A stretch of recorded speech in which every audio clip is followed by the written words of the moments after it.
Here's a comment that somebody left. My personal problems are not my greatest suffering, but the suffering of others is, particularly the violence perpetuated against animals in factory farms, transport to slaughter, slaughterhouses, fur farms, bear bile farms, the dog and cat meat markets in Asia, animals in laboratories. Their suffering is so massive and human concern for it is so limited. And this is such a powerful comment that really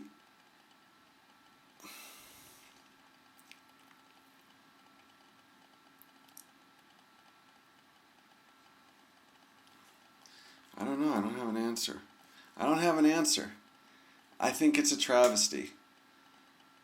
I think it's a complete, disgusting, sickening, abominable travesty of what we do to animals, what we do to humans, the suffering that every day goes on a massive scale. And most people continue without a care, and eat whatever dead animals on their plate without knowing what it went through for them to be able to stick a fork in this animal and put it in their mouth. We're clueless as to the source of our food and what goes on behind closed doors. It would disgust and sicken any human being with a heart. But all this stuff is hidden. It's out there, and I've seen a lot of videos, and I know what goes on behind closed doors, and it's repulsive. And the Animal Earth Humans comment addresses one of the most spiritually troubling issues that I struggle with, and maybe many of you struggle with, is the suffering that just takes place on a daily basis. And we're not talking about suffering. I mean, we're talking about, we're not talking about suffering like personal problems. Oh, I'm suffering because I don't know how to work out my life, or I'm having struggles. We're talking about suffering on a scale that we as individuals can't even begin to fathom. We're talking about torture, murder, the most inhumane conditions, war, children being slaughtered, bullet-ridden, fragments from bombs embedded in their bodies, them being burned. I mean, just the immense suffering that people and animals endure every single day, every single second. And how I made peace with it is, the serenity prayer. Give me the strength to change the things I can, and the peace to accept the things I can't, and the wisdom to know the difference. I'm sure I paraphrased it wrong. But I took control of what I can control and what I can personally do to minimize suffering. So I became a vegan and don't eat any meat, fish, chicken, dairy, animal products. And I know that in itself, I think in an average human's life, we, hundreds and hundreds of cows and chickens and all these things. Not to mention just the quality of food. In these factory farms, they're pumped through, filled with chemicals, and it's just not healthy.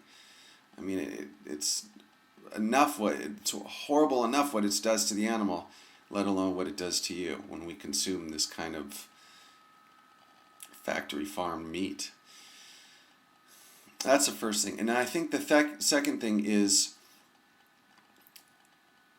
this was one of my motivations in making YouTube videos, because I think once people become awakened, you can't help but to be spiritually sensitive to the needs in others, because you realize we're all connected. Everything's connected. We're all one. And in that awakening, your whole motivation and your mindset shifts off of you and into keeping this one whole and pure and free of suffering to the best of your ability.